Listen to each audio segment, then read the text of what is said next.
can you tell us about season 2? Well, season 2, we definitely stepped it up a notch. So it's bigger, it's better, it's bolder. I heard sexier.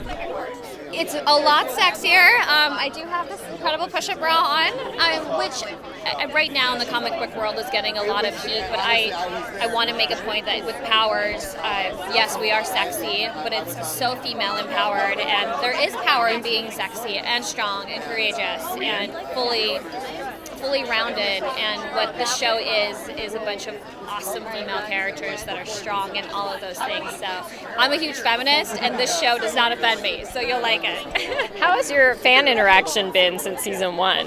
It's been wonderful. I've never had an interaction with comic book fans before. I worked for Disney for years, but the amount of dedication and just like general love that the comic book fans give you, especially at Comic Cons, is amazing. I've never experienced anything like that. And they've read the comic books for like 10 years. They know more about my character than I do, and I have so much fun just tweeting them back or like learning more about like the gaming world, which I was kind of blind to until I got this job. And it's been a lot of fun. Like we just interviews with like IGN, and it's been really cool. It's a new world. What do you think people who aren't familiar with the series yet, why should they binge the first season and start watching season 2?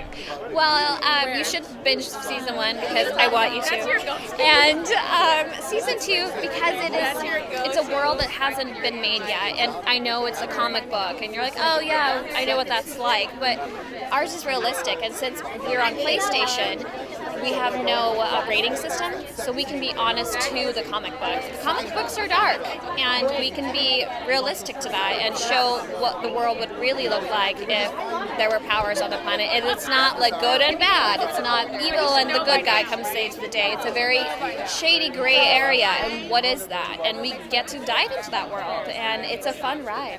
Actually, I found that really surprising when I knew it was on PlayStation. I was expecting something campy, not as gritty as it is. Do you think that's something that people don't understand, that it is darker, like a Jessica Jones kind of show? Well, I think they're starting to understand that, and we are PlayStation's first show, so it takes a second for people to catch on, and they're like, wait, it's on PlayStation? I'm like, yeah, remember when Netflix first came out? And you're like, what's Netflix? So we're in the growing stages of that, but I think definitely with season 2, everyone's more aware that we are this mature, real show, and it has so many like real interlining storylines between what it's like to be on a real planet and in the Powers world and Powers planet.